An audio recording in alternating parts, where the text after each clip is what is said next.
The room is quiet, too quiet, except for the faint creak of the floorboards beneath your feet. You're past 60 now, standing at the edge of a life you've built brick by brick, but there's a shadow in the corner of your mind, a nagging sense that something's off. What if the words you speak, the things you say without thinking, are quietly unraveling the wisdom you've earned? There are 6 things intelligent people, guided by the timeless wisdom of the Stoics, never say after 60. These aren't just phrases, they're traps, subtle poisons that erode your peace, your purpose, your power. Stay with me, because I'm about to reveal secrets the world doesn't want you to know. Truths that can change how you live every single day from here on out. Don't forget to subscribe to Golden Memories. The first thing intelligent people never say is, "I'm too old for this." The Stoics, like Marcus Aurelius, taught us that our power lies in our perception. When you say, "I'm too old," you're not just describing your age, you're chaining yourself to a lie. You're telling the world, and worse yourself, that your time is up, that your potential is spent. I met a woman named Ruth, 67, who used to say this every time she faced something new. A computer class, a dance lesson, even a trip with friends. She'd laugh it off, but her eyes told a different story. Fear, resignation, a life shrinking smaller every day. Then she read Seneca, who said, "While we are postponing, life speeds by." Ruth stopped saying those words. She signed up for that class, took that trip, and found her spark again. After 60, your life isn't over, it's just beginning in a new way. The Stoics remind us, you control your mind, not time. Instead of, "I'm too old," say, "I'm ready to try."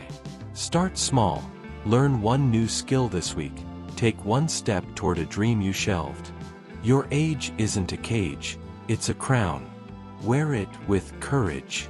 The second thing wise people never say is, "If only I had done things differently." Regret is a thief, and the Stoics knew it well.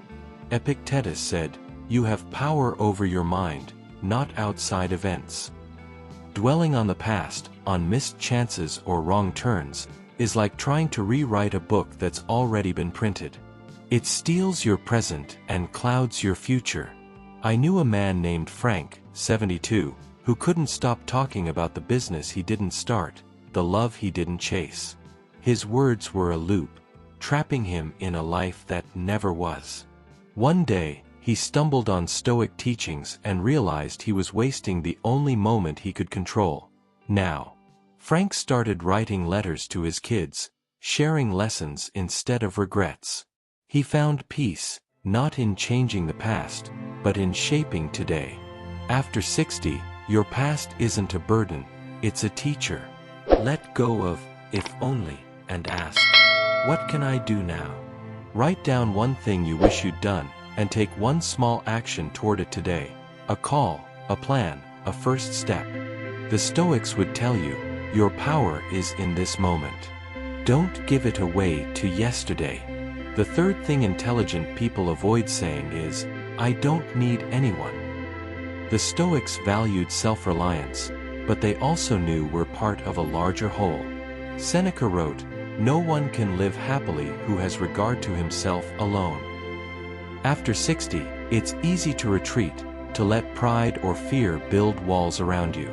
Maybe your friends have drifted, maybe your family's busy, and you think, "I'm fine alone." But that's a lie that hardens into loneliness. I met Clara, 69, who used to say this, her voice sharp with defiance. She'd lost her husband, and her world shrank to her apartment's 4 walls. Her health faded, stress, sleepless nights, a heart heavy with isolation. Then she joined a book club, just to prove she didn't need it. She found laughter, stories, people who saw her. Her blood pressure dropped, her smile returned. The Stoics teach us that connection isn't weakness, it's strength. Don't say, "I don't need anyone." Say, "I'll find my people." Reach out today, call an old friend, join a group, share a coffee. You're not alone unless you choose to be. The world is waiting for you. The fourth thing wise people never say is, "It's not my fault." The Stoics were obsessed with responsibility, not blame, but ownership. Marcus Aurelius said, "You have power over your mind, not events. Realize this, and you will find strength." After 60, it's tempting to point fingers, at age, at others, at life, for what's gone wrong. But every time you say, "It's not my fault," you give away your power. I knew a man named Henry, 65, who blamed everyone for his struggles, his boss for his stalled career, his kids for his empty days. His bitterness was a storm, pushing everyone away. Then he read Stoic philosophy and realized he couldn't control the past, but he could control his response. Henry started volunteering, taking ownership of his time, his mood, his life. His relationships healed, his days brightened. After 60, blaming others is a trap that keeps you stuck. Instead of, "It's not my fault," say, "I can choose what happens next." Find one thing in your life you've blamed someone for, and ask, "What can I do about it now?" Take one step, apologize, act, let go. The Stoics would say, "Your freedom lies in your choices, not your excuses." The fifth thing intelligent people never say is, "I'm afraid of what's coming." Fear of the future, illness, loss, the unknown, is a heavy weight after 60. But the Stoics, like Epictetus, taught us to focus only on what's in our control. There is only one way to happiness, he said, and that is to cease worrying about things which are beyond the power of our will. Saying, "I'm afraid," gives fear a voice, letting it grow until it drowns out hope. I met a woman named Alice, 78, who lived in dread of losing her health, her home, her independence. Her fear kept her frozen, her days joyless. Then she started practicing Stoic exercises, like visualizing challenges calmly, preparing without panicking.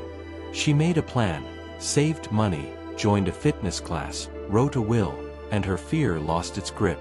After 60, the future isn't a monster. It's a path you walk one step at a time.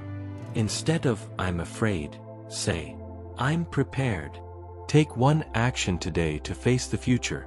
Make a doctor's appointment, write a letter to your future self, plan one thing that excites you.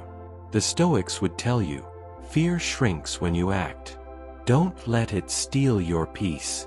The sixth thing wise people never say is, "I've done enough." The Stoics believed life is a constant pursuit of virtue, of becoming better, no matter your age. Seneca said, "As long as you live, keep learning how to live." Saying, "I've done enough," is like closing the book on your life while you're still breathing. It's giving up on growth, on purpose, on the chance to be more. I knew a man named James, 81, who thought his days of contributing were over. He'd raised a family, built a career, retired. "I've done my part," he'd say, his voice flat. But after reading Marcus Aurelius, he realized his work wasn't done. He started mentoring young entrepreneurs, sharing decades of wisdom. His eyes lit up again, his life had meaning. After 60, you're not finished, you're just getting started on a new chapter. Instead of, "I've done enough," say, "I have more to give." Find one way to grow today, read a new book, teach someone a skill, start a small project. The Stoics would say, your life is a work in progress, and you're the artist. Keep creating. You're still here, aren't you? That means you're not done. These 6 things, "I'm too old," "If only," "I don't need anyone," "It's not my fault," "I'm afraid," "I've done enough," they're not just words. They're chains, and the Stoics knew how to break them. You've lived a life full of battles, love, lessons. Now, with the wisdom of your years and the clarity of Stoic truth, you can live even more fully. Stop saying these things. Start choosing courage, action, connection. The world doesn't get to tell you who you are after 60. You do. Pick one thing from this list, just one, and change it today. Call someone. Act on a dream. Let go of a regret. You're not just aging, you're becoming. The Stoics would be proud. Now go show the world what wisdom looks like.